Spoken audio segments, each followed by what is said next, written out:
Let's talk about a technical interview. A technical interview typically follows the standard interview structure, but often focuses more on your technical skills. While your job application and resume reflect your experience, you need to be prepared to discuss your qualifications in depth during the interview process and relay how they correlate with the position you're interviewing for. This is achieved through preparation. There are some key resources you can utilize to prepare. First, review the job description thoroughly and think about what you've done in the past that relates to the job at hand. If the company is looking for an industrial maintenance technician to work on the electromechanical systems in their plant, then a Navy fire controlman, or as we like to call them, electromechanical weapons systems technicians, would want to think about the technical support they provide for the weapon system's electrical, mechanical, and software applications. 2. Review the company's website and familiarize yourself with who they are and what they do. Review their mission statement, go to their products page, and review other job descriptions to learn more about the structure of the company. 3. Check to see if they have videos online. Large organizations will often have YouTube channels with videos that show their equipment in action. Next up, you'll want to be prepared for the inevitable, "So John, thank you for coming in. Tell me a little bit about yourself."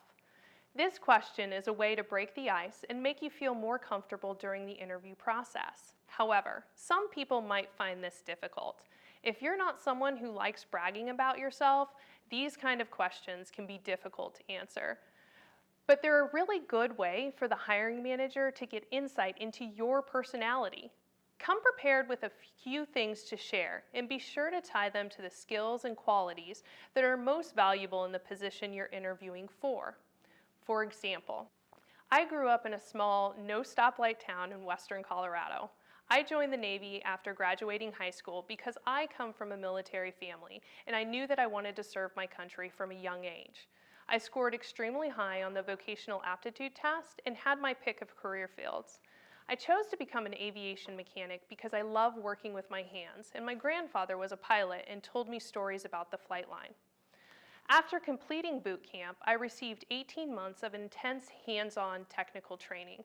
After training, I reported to my first duty station in Jacksonville, Florida, where I further developed my mechanical skills working on engines and landing gear on P-3s, a 4-engine turboprop aircraft. Here I was awarded Maintainer of the Year for my knowledge of the plane's systems and ability to train junior maintainers. I've been active duty for 8 years now and am currently leading a team of 10 technicians in the power plant shop in an aviation squadron. I'm at the end of my enlistment and am looking for a lead technician role where I can utilize my mechanical maintenance experience and eventually grow into a technical leadership role. As the interview progresses, you will likely be asked common general technical questions. It's important to be able to demonstrate that you have the technical knowledge necessary to do the job and can provide specific examples. What's the difference between a hammer and a wrench?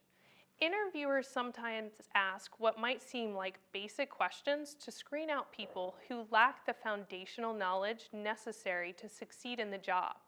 We often have been working in the field so long that speaking to the basics is hard. Now is the time to review those basics.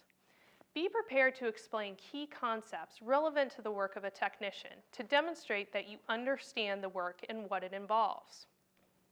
If you happen to get asked a question that you don't know the answer to, you're fine if you can explain to the interviewer how you would approach finding the answer. Remember the age-old adage, past performance equals future success. Again, be prepared to list the various types of systems you have worked on in the past. Provide specifics about the scope of each type of project and the role you specifically played. If there are types of systems relevant to this job that you have not worked on before, explain how your past experience and training has prepared you to learn new systems quickly and become proficient at maintaining them. Finally, some common questions you'll likely hear. Why did you become a technician? What type of formal training have you had? Can you describe the systems you've worked on and are most familiar with? Can you describe how you troubleshoot a system that has an unidentified fault? And finally, how do you protect yourself from accidents or injuries?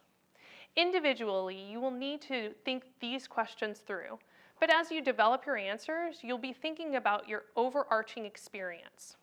Again, at the end of the day, there's no set formula for preparing for an interview, but if you use the recommendations that suit you and your goals, you'll shine in your interview.